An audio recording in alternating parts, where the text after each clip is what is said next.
Welcome to this course, which covers Microsoft Excel at an advanced level.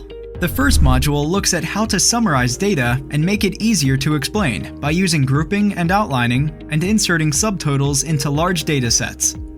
People you share your data with will thank you for making it easier for them to understand what your data is showing.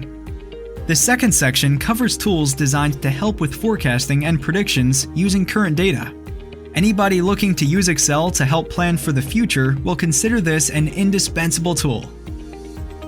Modules 3 and 4 are both concerned with pivot tables. First, you need to learn how to create pivot tables, and then how to create charts out of the data in your pivot tables. These help to summarize and analyze the links in large data sets, and if you're trying to make sense between the relationships between data items, they are the most valuable tool you can find. You'll want to know how to set up sharing and linking data between people and also linking to different locations. So after pivot tables, we show you how to do this. Module 6 covers lookups, both V and H lookups.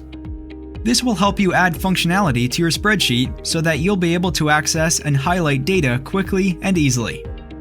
And finally, the last section is an introduction to using macros, which automate tasks and can save you huge amounts of time. Now that you know what you're going to cover, let's begin.